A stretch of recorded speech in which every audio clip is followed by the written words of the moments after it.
வணக்கம். இன்னைக்கு நம்ம பார்க்க போறது வெறும் ஒரு அரசியல் அறிவிப்பு கிடையாது. இது ஒரு கம்யூனிகேஷன் மாஸ்டர் கிளாஸ்னே சொல்லலாம். எப்படி ஒரே ஒரு மெசேஜ 3 வேற ஆடியன்ஸுக்காக 3 தனித்துவமான உத்திகளை வச்சு கொண்டு சேர்க்கறாங்க. வாங்க அந்த வியூகத்தை கொஞ்சம் ஆழமா பார்க்கலாம். இந்த ஒரு லைன பாருங்க. இதுதான் இந்த முழு கேம்பெயினோட ஆணிவேர். கேட்ட உடனே மனசுல பதியிற மாதிரி ஒரு பவர்ஃபுல் மந்திரம். இது ஒரு பக்கம் நம்பிக்கையை கொடுத்தாலும் இன்னொரு பக்கம் மாற்றத்தை நாம தான் கொண்டு வரணும்னு ஒரு பொறுப்பையும் நம்ம கிட்ட கொடுக்குது. இதுதான் அவங்களோட அரசியல் பயணத்தோட அடித்தளமா அமையுது. சரி, முதல்ல பேசிக்ஸ் பாத்துரலாம்.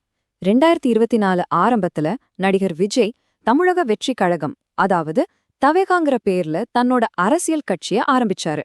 என்ன நடந்ததுன்னு நமக்கு தெரியும். ஆனா அது எப்படி செய்யப்பட்டதுங்கிறது தான் இங்க ரொம்பவே சுவாரஸ்யமான விஷயம்.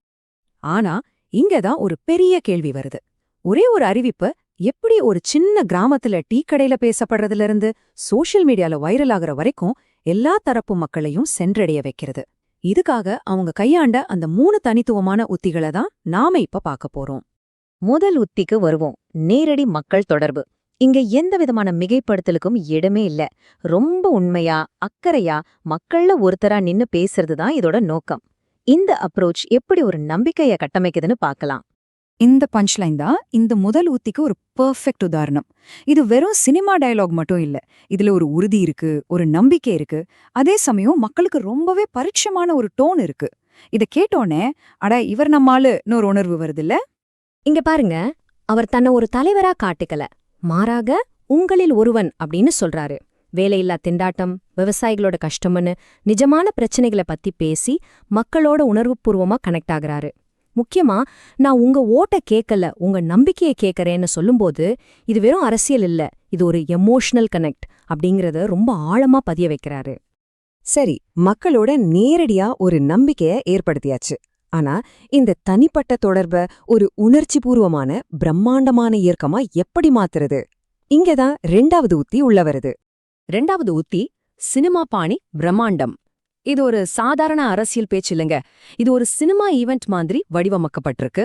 இதோட நோக்கம் மக்கள் அப்படியே பிரமிச்சு போக வைக்கிறது, உணர்ச்சிகளை தூண்டி மறக்கவே முடியாத ஒரு அனுபவத்தை கொடுக்கறது தான்.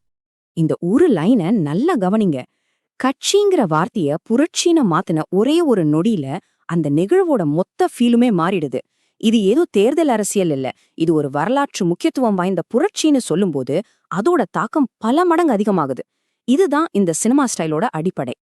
இந்த உணர்ச்சிகரமான அனுபவத்தை அப்படியே ஸ்டெப் பை ஸ்டெப்பா பில்ட் பண்றாங்க. முதல்ல மெதுவா ஆரம்பிக்கிற இசை, அப்புறம் கொஞ்சம் கொஞ்சமா ஏற ட்ரம் பீட்ஸ். ஒரு நடிகரா இருந்தவர் இன்னைக்கு ஒரு பொறுப்பான மனிதரா மாறுறத காட்டி கட்சிய புரட்சின்னு அறிவிச்சு கடைசியில ஒரு உச்சகட்ட இசையோட மக்களுக்கு ஒரு கூஸ்பம்ஸ் மூமெண்ட்டை கொடுக்குது.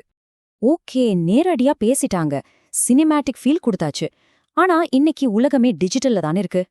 முக்கியமா யூத்ஸ் கிட்ட அவங்களோட கவனத்தை வெறும் சில நொடிகள்ல எப்படி ஈர்க்கறது? அதுக்கு என்ன உத்தி? 3வது உத்தி.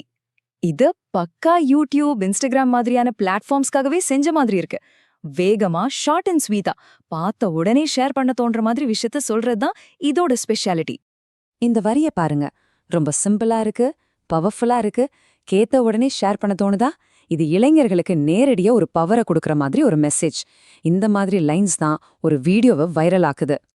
ஒரு வைரல் வீடியோக்கு என்னெல்லாம் தேவையோ அது எல்லாமே இதுல கரெக்டா இருக்கு பாருங்க. வேகமான மியூசிக், அதிகாரத்தை விட மக்களுக்கு முக்கியத்துவம் தர்ற மெசேஜ், யூத், விவசாயிகள்னு டார்கெட் ஆடியன்ஸை காட்டுற ஷார்ட்ஸ், அப்புறம் ஈஸியா ஞாபகம் வச்சுக்கிற மாதிரி பஞ்ச் லைன்ஸ்.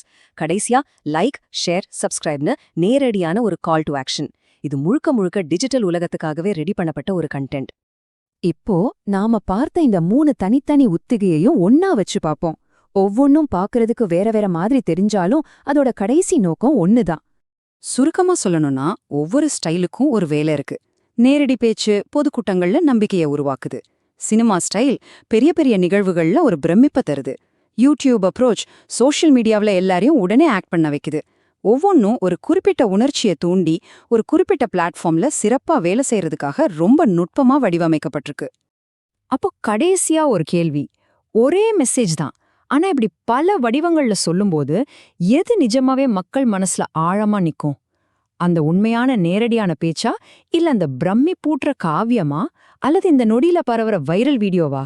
நவீன அரசியல்ல மக்களை எது ஜெயிக்கும்னு நீங்க நினைக்கிறீங்க?